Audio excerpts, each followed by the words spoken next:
The Trump administration declared its first war this week, and the enemy, the media. Yesterday, Chief White House strategist Steve Bannon gave a rare interview to the New York Times saying, "The media should keep its mouth shut. The media here is the opposition party and are among the most dishonest people on earth."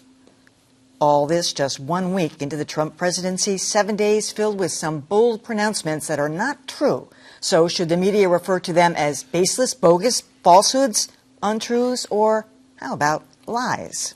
It all started when newly minted White House press secretary Sean Spicer blasted the press for what he said was misinformation about inaugural attendance. These attempts to lessen the enthusiasm of the inauguration are shameful and wrong. That prompted NBC's Chuck Todd to go after White House aide Kellyanne Conway. Why put him out there for the very first time in front of that podium to utter a provable falsehood? Then came this jaw-dropper. Sean Spicer, our press secretary, gave alternative facts. Look, alternative facts are not facts.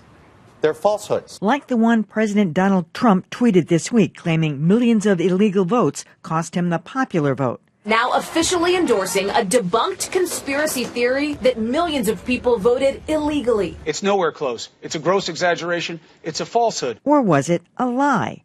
That question sent NPR's Mary Louise Kelly to the dictionary to look up lie. A false statement made with intent to deceive. Without the ability to peer into Donald Trump's head, I can't tell you what his intent was. The New York Times, though, opted for lie in its print edition after first using falsehood on its website. Editor Dean Baquet said they will use the word sparingly, but we should be letting people know in no uncertain terms that it's untrue. Something NPR agrees with. We are also trying to call a spade a spade. There's no word that is banned from NPR News. I'll call that aces. Well, I've never seen anything like this. This is unprecedented in terms of news coverage. Usually, news organizations let the facts speak for themselves. I was listening to WBZ Radio the other day, and twice, in the span of half an hour, they used the word falsely claimed when referring to the crowds at the inaugural. Usually, you just say, oh, he claimed this, but no. You know, that everything is being characterized by that term. I think it's a bold move for the New York Times, but if somebody propagates, a falsehood or a lie more than once and keeps repeating it, then you have to assume that the intent is to deceive. And so that's why they moved into that. I'm going to stick with falsehood for most cases.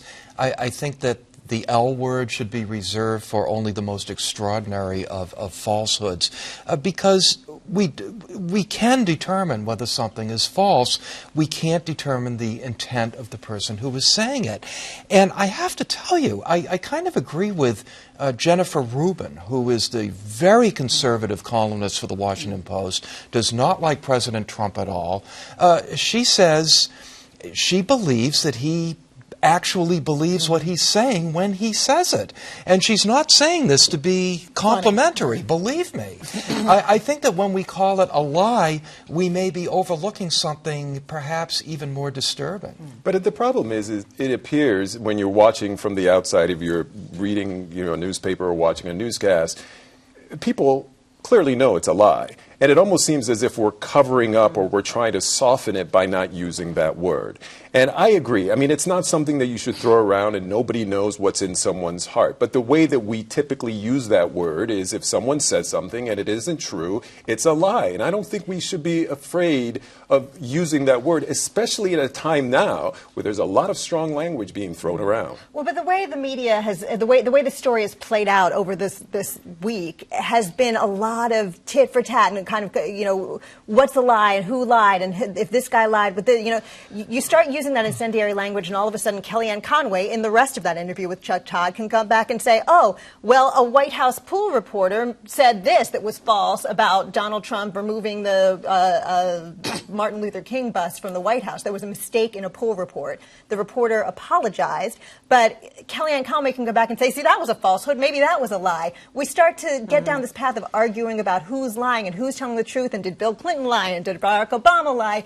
Then we're missing the point. I know, but this propagating this idea that the media is fundamentally dishonest is something the media needs to fight back with. I mean, I go out on these speaking things and people, well, what can we do? And I say, for one thing, you have to start supporting your local media or your national media or whoever it is. You can't. They're not out there intentionally trying to foster some kind of falsehoods or lies about Donald Trump or anybody else. Okay, so for me, the simple rule is this: first time out, falsehood; repeated, lie. Yeah. Sorry. I mean, and so I read Jennifer Rubin's column, and it scared me to think that this man really, by repeating it, believes what he's saying. Because that, as you said, that means something else is going on there. So he's repeated it. He's repeated it in the face of people on his team and elsewhere saying to him, not right.